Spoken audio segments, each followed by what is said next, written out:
Meus irmãos, nós vamos abrir a palavra do Senhor num livro bem conhecido, que certamente você já leu muitas vezes. É o livro do profeta Ageu. Mas fala, pastor, nem sabia que existia esse tal do Ageu, mas ele existe. E ele está lá. Não só na minha Bíblia, na sua Bíblia também. Então você vai abrir no livro do profeta Ageu. Onde está o livro do profeta Ageu? Está depois de Sofonias. Aí o Sofonias, pastor. Não, vai então em Zacarias, porque antes de Zacarias está Ageu. Depois de Sofonias, Ageu. Pastor, não adiantou muito. Então você vai lá em Mateus. Aí você volta assim um pouquinho, você vai encontrar ali Malaquias, Zacarias e Ageu. Tá bom?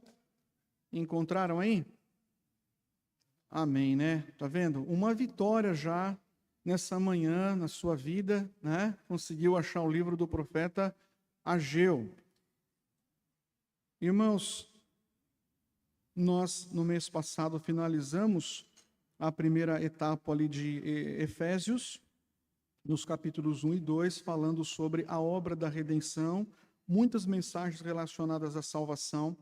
E agora nos voltamos para uma passagem do Antigo Testamento, que está aqui, Ageu, capítulo 1. A palavra Ageu, o nome Ageu, significa festivo. Eu festejo. Provavelmente ele nasceu num dia de festa. Mas a missão dele não era fácil, não era uma festa a missão dele, era uma missão difícil. Diz assim a palavra do Senhor, Ageu, capítulo 1, no segundo ano do rei Dario, no sexto mês, no primeiro dia do mês, veio a palavra do Senhor por intermédio do profeta Ageu a Zorobabel, filho de Salatiel, governador de Judá, e a Josué, filho de Josadaque, o sumo sacerdote, dizendo: assim fala o Senhor dos exércitos. Este povo diz: não veio ainda o tempo em que a casa do Senhor deve ser edificada. Veio, pois, a palavra do Senhor por intermédio do profeta Ageu, dizendo: acaso é tempo de habitardes vós em casas apaineladas, enquanto esta casa permanece em ruínas? Ora, pois, assim diz o Senhor dos exércitos: considerai o vosso passado, tendes semeado muito e recolhido pouco, comeis, mas não chega para fartar-vos, bebeis, mas não dá para saciar-vos, vestivos, mas ninguém se aquece, e o que recebe salário, recebe-o para pô-lo num saquetel furado. Assim diz o Senhor dos exércitos: considerai o vosso passado. Subi ao monte, trazei madeira e edificai a casa, dela me agradarei e serei glorificado, diz o Senhor. Esperastes o muito, e eis que veio a ser pouco, e esse pouco, quando o trouxestes para casa, eu com um assopro o dissipei. Por quê? Diz o Senhor dos exércitos: por causa da minha casa, que permanece em ruínas, ao passo que cada um de vós corre por causa de sua própria casa. Por isso os céus sobre vós retêm o seu orvalho, e a terra os seus frutos. Fiz vir a seca sobre a terra e sobre os montes, sobre o cereal, sobre o vinho, sobre o azeite, sobre o que a terra produz, como também sobre os homens, sobre os animais e sobre todo o trabalho das mãos. Então Zorobabel, filho de Salatiel, e Josué, filho de Josadaque, o sumo sacerdote, e todo o resto do povo atenderam a voz do Senhor, seu Deus, e as palavras do profeta Ageu, as quais o Senhor, seu Deus, o tinha mandado dizer. E o povo temeu diante do Senhor. Então, Ageu, enviado do Senhor, falou ao povo, segundo a mensagem do Senhor, dizendo: eu sou convosco, diz o Senhor. O Senhor despertou o espírito de Zorobabel, filho de Salatiel, governador de Judá, e o espírito de Josué, filho de Josadaque, o sumo sacerdote, e o espírito do resto de todo o povo. Eles vieram e se puseram ao trabalho na casa do Senhor dos exércitos, seu Deus, ao 24º dia do sexto mês. Vamos orar? Senhor, nos abençoe com tua palavra. Tu abras o nosso coração para compreendermos a tua vontade nesta manhã. Nós reconhecemos, ó Deus, que se não for pelo teu Espírito, não iremos compreender. Por isso, rogamos que teu Espírito abra agora o nosso entendimento e que a sua palavra desça no mais profundo da nossa alma e produza mudanças em nossa vida. É o que lhe pedimos em nome de Jesus. Amém.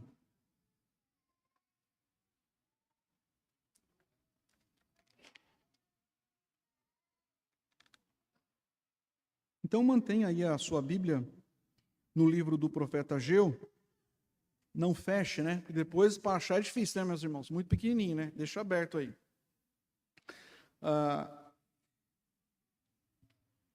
Irmãos, dos 12 profetas menores, nós encontramos 12 profetas menores na Sagrada Escritura. Dos 12 profetas menores, 9 profetizaram antes do exílio babilônico. São chamados profetas pré-exílio. Por quê? Porque eles profetizaram antes, eles alertaram o povo. Tomem cuidado, endireitem suas vidas. Então, 9 profetizaram antes do cativeiro. E os outros 3 profetizaram depois do cativeiro. São os profetas pós-exílio. Dentre esses 3, encontramos Ageu. Não apenas Ageu, mas também, junto ali de Ageu, na mesma época, Zacarias. E 100 anos mais tarde, o profeta Malaquias. Portanto, Ageu, ele profetizou para o remanescente dos judeus que havia retornado à terra de Jerusalém, à cidade de Jerusalém, com a missão de reconstruir o templo e estruturar novamente a cidade. Ageu profetizou exatamente na mesma época de Esdras ali, Neemias. E eu quero, antes de entrar aqui na passagem, dar um passo atrás na história e reconstruir brevemente o cenário, né? O que está acontecendo aqui, né? Vamos tentar compreender aqui as coisas que estão se desenvolvendo dentro desse contexto. Então vamos lá. No ano 607, Nabucodonosor, que era o imperador lá na Babilônia, ele invadiu Jerusalém e ele levou uma quantidade de pessoas para a Babilônia. Ele repetiu isso mais 2 vezes, no ano 597 e depois no ano 586. Então os judeus eles foram levados, né, deportados para a Babilônia. O tempo passou, meus irmãos, e o Império Babilônio caiu, né, caiu. E nós sabemos que um novo imperador se levantou, imperador persa, Ciro, e ele permitiu que o povo retornasse a Jerusalém. Isso aconteceu ali por volta do ano 538 antes de Cristo. Após 70 anos de cativeiro, o povo então retorna a Jerusalém. Aproximadamente 50 mil pessoas. Então um grupinho bom ali retornou para Jerusalém. Quando eles chegaram lá na cidade de Jerusalém, o que eles encontraram? Escombros, o templo estava destruído, muita pobreza, muita miséria, mas eles tinham um desafio, e o desafio era reconstruir o templo, o centro de adoração do povo, reestruturar a cidade, reestruturar o culto, os sacrifícios e tudo mais.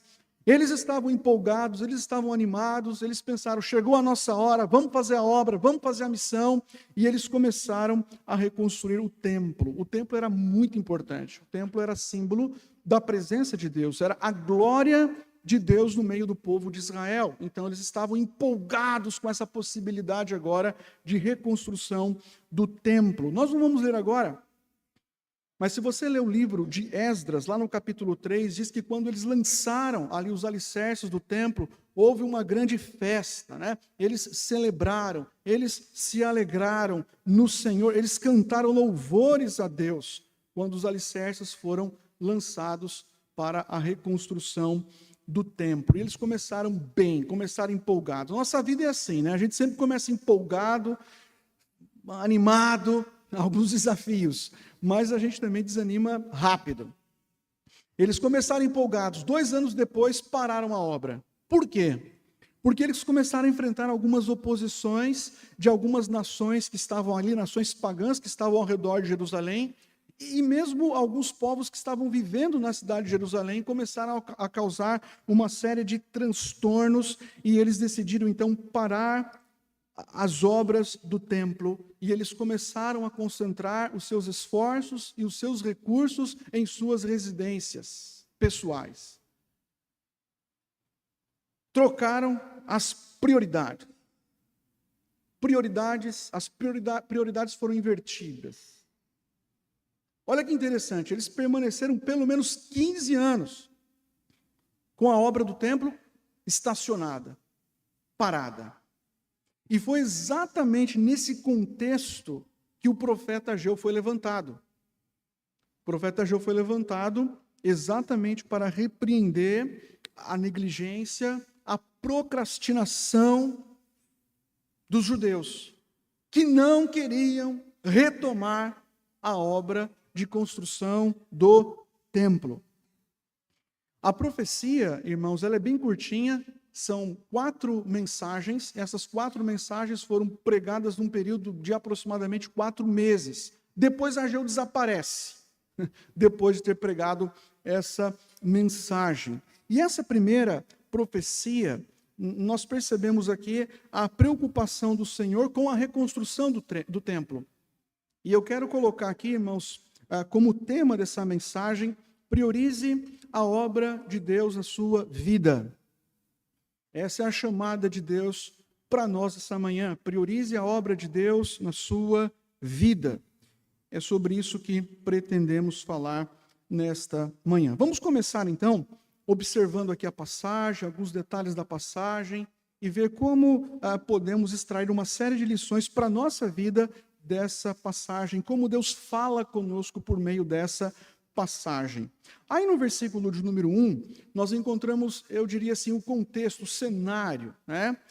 Precisamente ali no ano 520 a.C., que corresponde ao 2º ano de Dario, que governava a Pérsia. No primeiro dia do mês, que era o dia da festa da lua nova, era um dia especial para o povo judeu, era um dia em que as famílias se reuniam para solenidades, eles estavam ali agradecendo, cultuando, celebrando, adorando, e foi exatamente nesse contexto em que o povo de Deus está reunido, que o profeta Ageu foi levantado por Deus.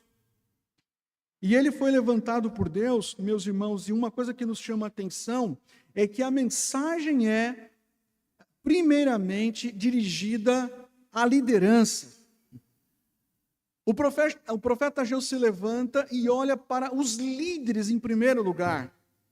Ele fala aqui diretamente a Zorobabel, que era o governador nomeado de Judá, e também a Josué, que era o líder religioso, o sacerdote. Então, a palavra do Senhor, a primeira pancada, né? Ela é direcionada à liderança. É claro que a palavra é direcionada a todo o povo, e todo o povo estava ali presente. Então, nos versículos 2, meus irmãos, até o versículo de número 2, 3 e 4, nós percebemos aqui que o povo havia deixado a obra do Senhor por causa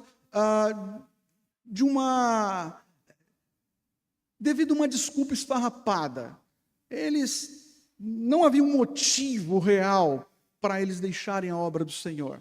Deus havia dado uma ordem, uma promessa, mas eles colocaram ali uma desculpa esfarrapada, se esconderam atrás dessa desculpa esfarrapada e não avançaram na obra. Olha o versículo 2, diz assim: assim fala o Senhor dos Exércitos, este povo diz, olha o que eles diziam, não veio ainda o tempo em que a casa do Senhor deve ser edificada.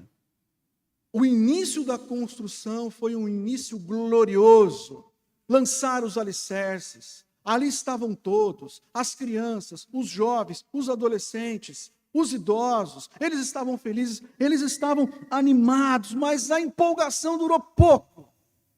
2 anos depois, por conta da resistência, oposição e ameaça desses povos que habitavam aquela região, eles decidiram desistir dessa reedificação. Eles ficaram desanimados. Eles estavam se sentindo frustrados, eles perderam o foco de Deus para a vida deles e inverteram as prioridades. Perceba, irmãos, o texto bíblico não diz assim, que o povo desistiu da construção, ou eles disseram, nós não vamos mais construir o templo. Eles não disseram isso. Eles deram uma desculpa, eles disseram, não é o tempo para que a casa do Senhor seja edificada. Eles interpretaram uma circunstância difícil, no caso aqui a opressão do inimigo, como um sinal divino. A circunstância é complicada, ela é delicada, nós estamos passando por um período de opressão, e eles interpretaram aquilo como um sinal vermelho, como se o próprio Deus estivesse estendendo a mão e dizendo, parem a obra. Eles disseram, não é o tempo. Não é o tempo para reconstruirmos a casa de Deus. Veja, irmãos, quando os nossos planos, os nossos sonhos, os nossos desejos, quando encontramos alguma dificuldade, alguma barreira na concretização deles, geralmente nós não desistimos, ou não desistimos facilmente. Aliás, quando nós desejamos muito uma coisa, às vezes aquilo nem é tão bom, mas a gente diz, não, mas é o tempo, é o momento, nós não podemos perder a oportunidade, caiu na nossa mão, caiu no nosso colo, a gente precisa avançar nesse projeto, nesse plano, nesse propósito, nesse sonho, quando o assunto está relacionado às nossas conquistas pessoais, aos nossos desejos pessoais, nós vemos tudo como grande oportunidade. Mas veja, quando os planos e os projetos estão relacionados à obra de Deus, e surge algum empecilho, nós somos inclinados a desistir. Parece que a gente começa a colocar obstáculos, sabe? A gente começa a levantar algumas desculpas. Você nunca ouviu algumas pessoas dizerem assim, não é o tempo agora de eu me envolver com as atividades da igreja. Não é o momento. Nesse ano aqui eu preciso tirar uma folga. Eu preciso agora separar um tempo para investir na minha vida. Ou eu preciso cuidar agora da minha família. Eu não posso me envolver com as coisas de Deus. Ou eu não posso investir os meus recursos, os meus dízimos e as minhas ofertas no reino.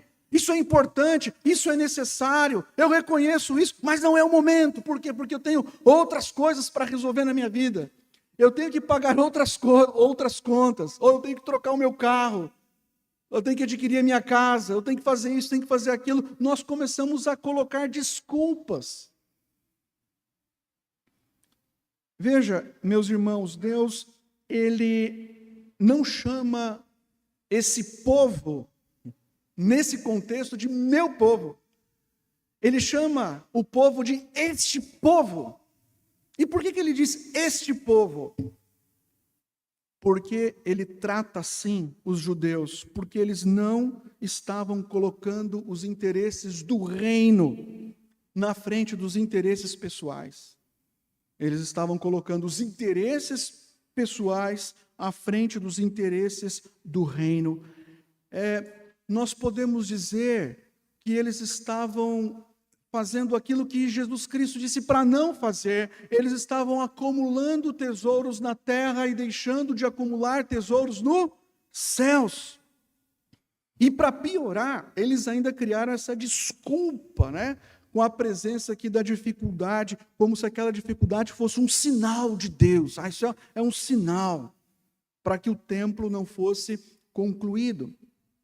Então preste atenção, se você enfrenta lutas, provas, dificuldades financeiras, ou talvez até algumas dificuldades familiares, isso que está acontecendo na sua vida não é um sinal, não é uma evidência, não é um motivo para você cruzar os braços e desistir da obra, ou deixar de investir na obra, ou deixar de trabalhar na obra, não é justificativa para você abandonar aquilo que Deus tem para a sua vida em relação ao seu reino.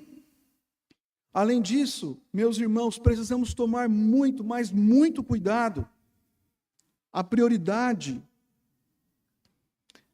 em nossa vida não deve ser apenas as coisas pessoais relacionadas ao nosso reino, a prioridade deve ser o reino de Deus. E se nós temos gastado mais e mais do nosso tempo, das nossas habilidades, dos nossos recursos, da nossa energia, da nossa força, se temos gastado tudo isso apenas com projetos pessoais, pode acreditar, a nossa prioridade já foi invertida há muito tempo. A nossa prioridade é uma prioridade errada. E olha, quando você inverte as prioridades na sua vida, as consequências são danosas. As consequências são danosas. Veja o versículo 3, o que diz. Por que que eles deram essa desculpa? Não é o tempo para edificarmos a casa do Senhor. Por quê? Diz assim o versículo 3, veio, pois, a palavra do Senhor por intermédio do profeta Ageu, dizendo, acaso é tempo de habitardes vós em casas apaineladas, enquanto essa casa permanece em ruínas? Aqui é o próprio Deus revelando o que havia por trás daquela desculpa. A verdadeira causa que levou o povo a deixar de investir na reconstrução do templo. Deus diz, acaso é tempo de vocês morarem, habitarem, construírem essas casas de fino acabamento, como diz a NVI? Enquanto a minha casa permanece destruída. Veja, irmãos, o povo aqui nesse contexto, no retorno, estão em Jerusalém, eles não estão vivendo um tempo assim de prosperidade, de fartura, havia muita escassez, era um tempo difícil. Eles estavam reconstruindo tudo, reconstruindo a cidade, era uma retomada, imagina que as lavouras, né? As plantações, era um tempo de recomeço. Mas mesmo vivendo um tempo de escassez financeira, o povo estava investindo apenas no conforto pessoal, enquanto o templo permanecia em ruínas. Isso é inversão de prioridades. O caminho correto, meus irmãos, seria eles sacrificarem naquele contexto o conforto pessoal para finalizarem a casa do Senhor, para finalizarem a obra do templo. Diz aqui que eles estavam vivendo em casas apaineladas, né? O que é uma casa apainelada? É uma casa revestida de madeira, é uma casa cheia de painéis. Era o tipo de casa onde habitava, onde morava os reis, os príncipes, eram em casas apaineladas. Isso diz respeito a luxo, né? É requinte, extravagância, mas a casa do Senhor continuava abandonada. Lembrando, irmãos, que o templo naquele contexto, ele simbolizava, né? Era símbolo ali da presença de Deus no meio do povo. O templo era o local da habitação de Deus no meio do povo, era o local de adoração, era onde se realizavam os sacrifícios. Por isso o povo, quando eles chegaram ali em Jerusalém, eles não deveriam descansar enquanto o templo não fosse o quê? Levantado, reerguido. Essa deveria ser a prioridade, mas ao invés disso, eles cortaram os investimentos, o tempo, a energia, o foco na reconstrução do templo para viverem em casas apaineladas, para investirem em suas próprias casas. Então os adoradores estavam recebendo o melhor e o Deus soberano, o adorado, estava recebendo o pior. Inversão de prioridades. Veja bem, nós sabemos que o templo no contexto do Novo Testamento, ele não tem, quando eu falo templo, nessa estrutura física aqui, né, vamos colocar assim, né, não tem a mesma conotação do Antigo Testamento. Por quê? Porque no Novo Testamento nós descobrimos que nós, a igreja, o corpo, é o templo do Espírito Santo. Então nós somos o templo do Espírito Santo, nós aqui somos a casa espiritual onde Deus habita em nós. Deus não habita dentro dessa estrutura física, Deus habita em seu povo, Deus habita em nós. Agora veja, o princípio, irmãos, ele permanece o mesmo. A aplicação do texto, ela permanece também sobre a nossa vida. Por quê? Nós, às vezes, inventamos algumas desculpas, ou nos escondemos atrás de algumas desculpas esfarrapadas, e invertemos também as nossas prioridades quando o assunto é o reino de Deus. Como eu disse, às vezes alguns comentam, né? Eu não posso investir muito tempo na igreja, porque eu tenho que correr atrás dos meus negócios. Eu não posso trabalhar em nenhuma área da igreja, em nenhum departamento da igreja, em nenhuma sociedade na igreja, no momento. Eu não posso me envolver porque eu tenho os meus estudos. Eu preciso focar nos meus estudos. Eu não posso assumir nenhum compromisso, né, mais sério com a igreja, porque esse ano é o ano em que eu vou cuidar da minha família, como se fossem duas coisas antagônicas. Eu não posso me envolver, eu vou cuidar da minha família. Ou como eu coloquei há pouco, olha, eu sei que é importante, mas não é o momento para eu investir recursos financeiros na igreja, não é o momento para eu ofertar na igreja ou dizimar aqui na igreja, porque eu preciso pagar as minhas contas, eu preciso reformar a minha casa, eu preciso comprar o meu carro. Meus irmãos, eu sei que precisamos investir também em nossa vida pessoal, particular, mas é muito triste quando nós invertemos as prioridades a ponto de nos concentrarmos apenas no nosso reino. E olha, às vezes nós olhamos para a igreja e pensamos assim, mas a igreja pode esperar, essa área da igreja pode esperar, aquela área pode esperar, ou a igreja pode esperar. Em relação ao meu trabalho, aos meus dons, aos meus talentos, a igreja pode esperar, tem outras pessoas para fazer no meu lugar. E outra, se eu não entregar também o meu dízimo e a minha oferta, outras pessoas vão entregar, outras pessoas vão sustentar. E parece que nós nos escondemos atrás dessa maldita desculpa. Alguns fazem isso para, mantêm os braços cruzados e ficam ali se escondendo. Isso é pecado. Nós precisamos priorizar o reino de Deus. Preste atenção, missões não pode esperar. A plantação de novas igrejas também não pode esperar. O serviço, o trabalho no reino também não pode esperar. O uso que Deus quer fazer dos seus dons, dos seus talentos, da sua juventude, da sua experiência, também não pode esperar. Aí você pergunta, então o que pode esperar? O nosso reino pode esperar. Mas o reino de Deus não pode esperar, porque o reino de Deus tem primazia em relação à nossa vida. Mas às vezes a gente inverte e seguimos o barco. Está tudo bem. Jesus disse o quê, meus irmãos? Buscai, pois, em primeiro lugar, o reino e a justiça, e as demais coisas vos farão falta. É isso? Serão o quê? Acrescentadas. Façamos a nossa parte. Jesus é infalível no cumprimento da sua palavra. Veja agora o versículo 5. Veja, quando o povo inverte as prioridades, deixa o reino por conta do reino pessoal, deixa de investir no reino, a sua vida, os seus dons e talentos para cuidar apenas do seu reino pessoal, das suas coisas, dos seus planos. Olha a consequência disso.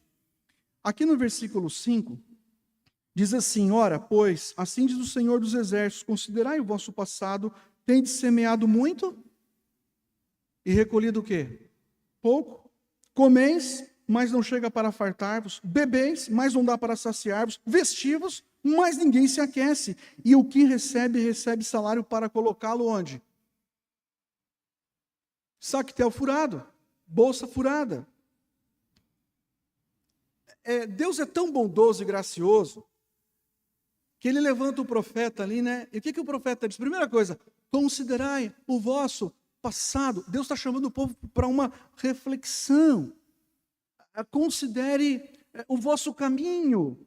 Faça uma avaliação aí na sua vida. Você não consegue perceber que talvez por conta dessa inversão de prioridades, você está sofrendo a disciplina de Deus?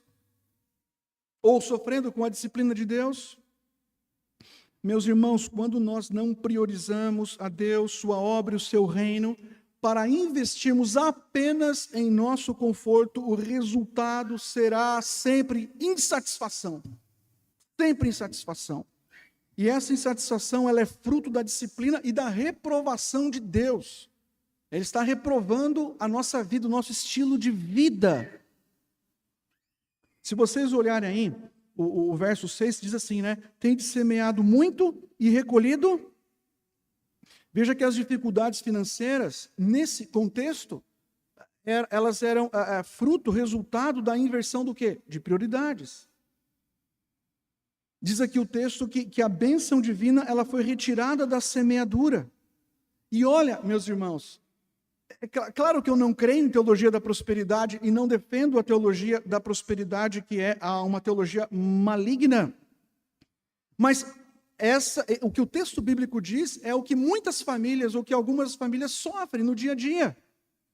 Algumas famílias sofrem muito, é trabalho duro, é semeadura dura, pesada, é cansaço, é estresse, todos aqueles problemas, né? Aquele peso, aquele desgaste, não sobra tempo para nada, não sobra tempo para a família, trabalha, semeia, e pensa assim, agora vai dar certo, e no final recolhem pouco, muito pouco. Como eu disse, eu não defendo a teologia da prosperidade, mas a passagem está ensinando que Deus, Ele cuida, é Ele quem prospera a nossa casa. E, meus irmãos, quando nós não priorizamos a nossa relação com Ele, quando nós não priorizamos a nossa relação com a sua igreja, com o seu povo, investindo apenas em nossa própria vida, em nosso próprio reino, vem as consequências. Vem as consequências. Então, se a sua prioridade está fora de ordem, e você fala assim, pastor, está tudo fora de ordem na minha casa, mas não estou enfrentando nenhuma dificuldade, né? Está uma bagunça, né? O reino está nem segundo, pastor, está em 10º lugar, mas ainda eu estou bem, né? Eu estou no lucro, tome cuidado. Porque a disciplina do Senhor pode chegar. O texto ainda diz aqui acerca da insatisfação. Ele fala, né, comeis, mas não chega para fartar-vos. Vocês bebem, mas não saciam. Vocês se vestem, mas não se aquecem. Veja, irmãos, como isso é sério. Quando as prioridades são invertidas em nossa vida, os nossos investimentos, eles se tornam, sabe o quê? Insatisfatórios. A questão não é a quantidade de recursos que você tem ou que você ganha, mas você se torna uma pessoa insatisfeita, uma pessoa descontente. Como disse um comentarista, nada preenche o vazio moldado por Deus em nossas vidas, exceto colocá-lo em primeiro lugar. Há cristãos que não investem na obra, que vivem acumulando riquezas, mas como eu coloquei, no final, o que colhem é uma colheita de insatisfação. É um descontentamento contínuo. É um vazio contínuo. É assim, você inverte as prioridades, começa a correr atrás apenas dos seus próprios interesses, sem investir na obra, e você acaba sofrendo essa doença incurável. E a humanidade está sofrendo essa doença da insatisfação com a própria vida. E olha como isso é um ciclo vicioso. Quando você está insatisfeito com a sua vida, você começa a acreditar que se você tiver um pouco mais, você vai se tornar uma pessoa satisfeita. E aí você começa a priorizar tudo menos a obra de Deus, porque você está em busca dessa satisfação. Mas você nunca alcança essa satisfação. E o texto ainda diz que quem recebe salário coloca onde? No saquetel furado. É duro isso, né, irmãos? A gente recebe, né, vai lá, fala, e acabou já, não deu tempo. Pensei que ia dar tempo, não deu. Foi tudo, acabou. Saquetel furado. Colocar, meus irmãos, a si mesmo em primeiro lugar é contraproducente. Subtrair aquilo que pertence a Deus e que deveríamos consagrar a Deus é contraproducente. É contraproducente. É o mesmo que colocar o salário em saquetel furado, é pura perda. Então, a inversão de prioridades traz consequências. Não ter Deus, a sua obra, o seu reino, em primeiro lugar, é algo sério e talvez nós, meus irmãos, estejamos sofrendo algum tipo de disciplina em nossa vida e nem damos conta disso, que é fruto do nosso próprio pecado. O resultado aqui, meus irmãos, alcançado, diz aqui o texto, ele nunca é satisfatório. Se o investimento não tiver como propósito a glória de Deus, continuaremos, mesmo sendo um povo crente, às vezes um povo vazio. Veja o versículo 9, agora, ainda Deus apontando as razões do sofrimento na vida do povo. Diz assim o verso 9, esperastes o muito, veio a ser pouco.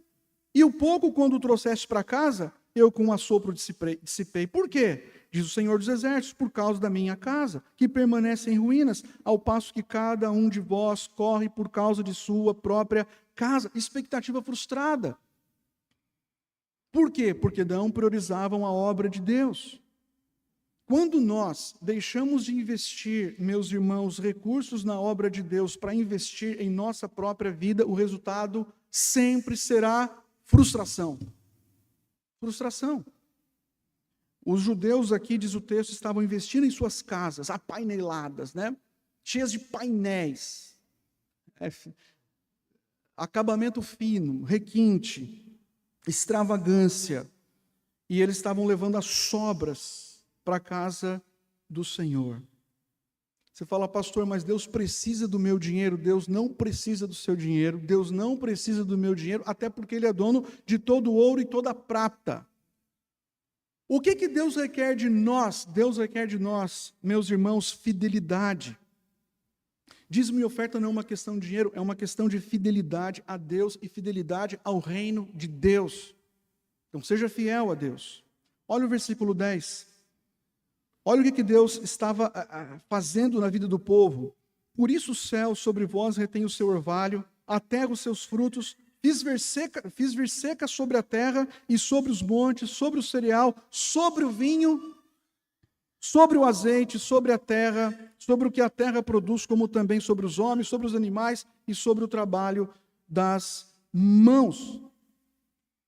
Quando a gente retém, sabe, aquele coração ganancioso, egoísta, e não prioriza o reino de Deus. Prestem atenção, quando nós retemos o que é de Deus, achando que aquilo que nós retemos irá sobrar para nós realizarmos as nossas obras, nós descobrimos que da sobra nada se aproveita. Nada se aproveita. Irmãos, nós não podemos fugir da disciplina divina. O Senhor Deus, Ele controla os céus e a terra, o orvalho que cai sobre a terra. Diz aqui o texto que Ele enviou seca sobre a terra, sobre os homens, sobre os animais. Os judeus pensavam que estavam ganhando quando pararam de construir a casa do Senhor para construírem as suas casas, mas o texto diz que a fonte secou. Os alimentos que era que base da alimentação do judeu, cereal, vinho, azeite, secou a fonte. E veja, o povo não usufruiu aquilo que deixou de investir na obra de Deus. Nós não usufruímos com toda alegria e satisfação aquilo que deveria ser investido na obra de Deus e que nós retemos. Agora, eu queria que você voltasse o olhar para os versos 7 e 8. Porque depois de toda essa repreensão, Deus encoraja o povo e diz assim, olha, essa inversão de prioridade só vai trazer disciplina, castigo, vocês vão sofrer. Aí Deus dá uma chacoalhada no povo e diz assim, olha, o caminho é esse. Qual é o caminho? Versículos 7 e 8.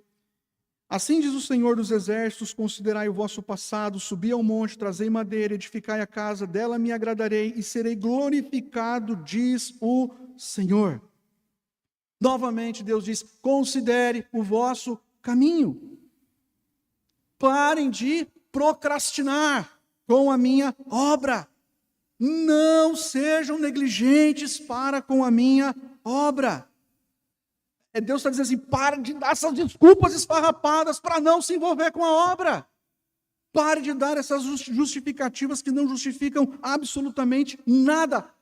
Vocês devem subir ao monte, pegar a madeira, edificar a casa, porque dela eu me agradarei e eu serei glorificado. Presta atenção, Deus é glorificado na sua vida e por meio da sua vida quando você prioriza Ele e o seu reino. Deus é glorificado em nossa vida e por meio da nossa vida quando nós temos Ele e o seu reino como prioridades. É a prioridade. É o que vem antes de tudo. Irmãos, eu diria que é tempo sim de nos preocuparmos. Com o quê? Nos preocuparmos em agradar mais a Deus do que a nós mesmos. É tempo, meus irmãos, de nós trabalharmos mais na obra de Deus. É tempo, meus irmãos, para nós investirmos mais, seja em nossa vida de oração, investirmos mais tempo servindo o corpo. É tempo de investirmos um pouco mais dos nossos recursos para a expansão do reino de Deus. É tempo de vivermos para a glória do Senhor. Deus diz, façam o que é necessário ser feito. Obedeçam a minha palavra. Construam o templo. E as nações, elas iriam glorificar o nome do Senhor, porque elas iriam até lá, até Jerusalém, e ficariam impressionadas com a bênção e a glória de Deus sobre o seu povo. O apóstolo Paulo, escrevendo aos Coríntios, diz o quê? Quer comais, quer bebais, ou façais qualquer outra coisa, que seja, fazei tudo para a glória de Deus. A glória de Deus, irmãos, ela é mais importante do que os nossos planos pessoais.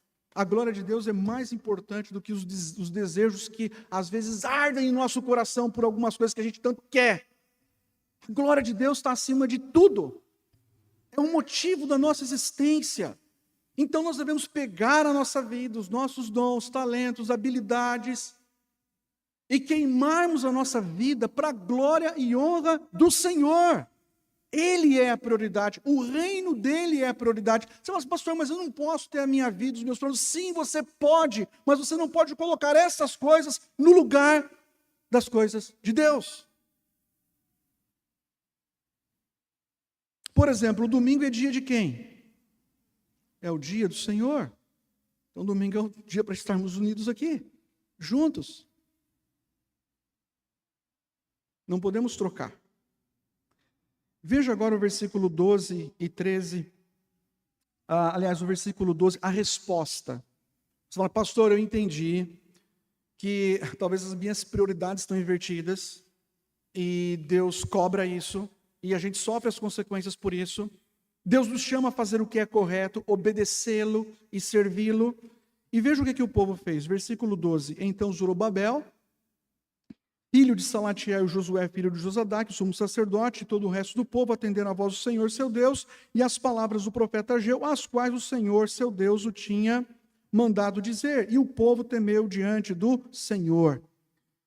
A liderança religiosa e política, eles ouviram a palavra e eles obedeceram. O exemplo começa com a liderança.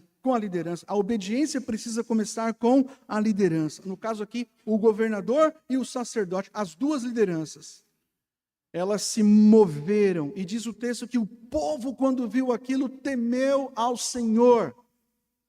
O temor fez com que o povo retornasse à obra. O temor produziu no coração do povo aquela sincera obediência. Às vezes nós invertemos as prioridades exatamente por falta de temor. O temor, meus irmãos, a santa reverência e o reconhecimento de que servimos um Deus justo, reto, bom. Isso faz com que a gente priorize Ele e o reino dEle. E aqui a liderança se dispôs, o povo temeu. Veja o verso 13 e 14. Então Ageu, o enviado do Senhor, falou ao povo segundo a mensagem do Senhor, dizendo: eu sou convosco, diz o Senhor. O Senhor despertou o espírito de Zorobabel, filho de Salatiel, governador de Judá, e o espírito de Josué, filho de Josadaque, o sumo sacerdote e o espírito do resto de todo o povo, eles vieram, se puseram ao trabalho da casa do Senhor dos Exércitos, seu Deus, ao 24º dia do 6º mês. O povo, então, reordenou as suas prioridades, decidiram buscar aqui, em primeiro lugar, o reino de Deus, e Deus confortou o povo na missão, garantindo a sua presença. Já que vocês se arrependeram e vocês temem o meu nome, fiquem tranquilos, eu estou convosco. Eu vou caminhar com vocês. Eu vou abençoar vocês. É como se Deus dissesse assim: olha, a maior necessidade que vocês têm, essa necessidade não está relacionada aos sonhos e projetos pessoais. A maior necessidade que vocês têm é a necessidade da minha presença. A minha presença basta. E essa é a nossa maior necessidade, é o nosso maior estímulo, e o nosso maior e único refúgio, meus irmãos, é a presença de Deus. Aliás, o texto bíblico diz que o Senhor fez assim, ó, despertou o espírito de Zorobabel, o espírito de Josué. Eles ouviram a palavra, o Espírito de Deus despertou eles. Nossa, nós estamos invertendo as prioridades. Vamos fazer o que precisa ser feito. Deus despertou o espírito desses homens para fazerem a obra. Isso é muito bonito, irmãos, porque Deus ele trabalha em nós antes de trabalhar por meio de nós. Deus opera em nós tanto querer quanto realizar. Eles retornaram à obra e finalizaram o templo em 4 anos. Eu diria, irmãos, aqui indo para a nossa conclusão, que devemos fazer a mesma oração, sabe? Senhor, desperta o nosso coração. O texto diz que Deus despertou o coração daqueles homens, despertou o coração do povo, eles partiram para a obra e concluíram o templo. E nós devemos pedir para que Deus desperte o nosso coração, sabe? Orar, Senhor, desperta o teu povo, ou aviva o teu povo, desperta o teu povo. Mova o teu povo. E eu quero concluir então agora, dizendo o seguinte, algumas lições, bem breves. Irmãos, seria muito injusto e pecaminoso da nossa parte fazermos todos os investimentos que estão ao nosso alcance apenas em nossa própria vida pessoal, familiar, negócios, viagens, entretenimento, e deixarmos a obra de Deus de lado, sem investimento, sem tempo e sem recursos. Isso é pecado. Quanto custa para nós sermos membros dessa igreja? Ou quanto custa para nós sermos discípulos de Jesus Cristo? Quanto custa? Pastor, não custa nada.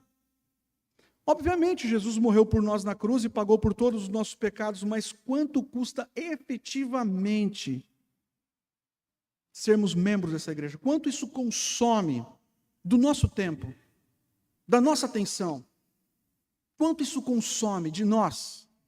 Não consome absolutamente nada. Então é um problema. Servir o rei e o reino tem um custo. Não é o custo de sangue, porque esse já foi pago. Mas a gente precisa investir no rei e no reino. Segunda lição, qual é a prioridade da sua vida? Será que, pensa nisso, você tem contribuído na obra de Deus na mesma proporção que você tem sido abençoado por esse Deus? Quando você mede assim as bênçãos de Deus, você tem contribuído da mesma medida? Você tem investido no reino de Deus proporcionalmente àquilo que você tem recebido? Será que não é possível investir e servir um pouco mais? Terceira lição. Será, irmãos, e aqui eu não quero generalizar, Mas será que nós não temos colocado os nossos recursos num saco furado? Eu sei que a gente vai dizer, não, a economia, é isso e aquilo, a gente sempre vai encontrar algum motivo, e às vezes há motivos, ok. Mas será que nós não temos colocado os nossos recursos num saquetel furado? Há recursos, mas não sobra nada. E quando sobra alguma coisinha, não traz satisfação. Só insatisfação e descontentamento. Quarta lição: o seu objetivo de vida é glorificar a Deus. O seu objetivo de vida é glorificar a Deus com os seus dons, com os seus talentos, com o seu trabalho. Pensa assim, qual é o alvo da minha vida? Será que é só nascer, crescer, casar, ter filhos, trabalhar muito, depois morrer e esperar entrar no novo céu e na nova terra? Então, enquanto há tempo na sua vida, enquanto há tempo, glorifique a Deus. Seja no seu trabalho, na sua família, na sua igreja. Invista a sua vida para servir o Rei e o reino. Quinta lição: quais são as desculpas que nós temos dado? Porque às vezes a gente inventa algumas desculpas, né? Algumas justificativas. Ah, pastor, ainda não é o tempo, não é o momento, não é a hora, sou muito jovem, sou muito velho, eu não sei fazer absolutamente nada, eu tenho muitas ocupações, eu tenho muitas responsabilidades, a minha semana é muito corrida, é muito agitada. Eu tenho que resolver os meus muitos negócios e eu não posso me envolver com o reino. Mas eu quero dizer o seguinte: o teu reino um dia acaba. O teu reino pessoal um dia vai virar pó. Vai ficar tudo. Absolutamente tudo. Vai ser tudo colocado num monte de caixa. Uma grande parte vai para doação.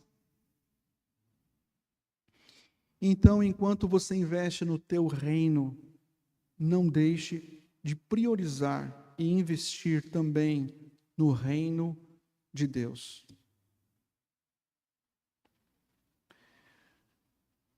E por fim, a última lição: o Senhor, Ele é dono de tudo. Nossa vida pertence a Ele. O ar que respiramos pertence a Ele. Aquela casa bonita que você tem, pois bem, pertence a Ele. Ah, e os meus filhos, até os seus filhos pertencem a Ele, é a herança do Senhor. E a tua esposa também é a herança do Senhor. Meu marido também. Tudo que nós somos, tudo que nós temos pertence a Deus. Ele é o nosso dono, o nosso proprietário. O Senhor é dono de tudo. E eu espero que nessa manhã você diga assim: Senhor, me dê humildade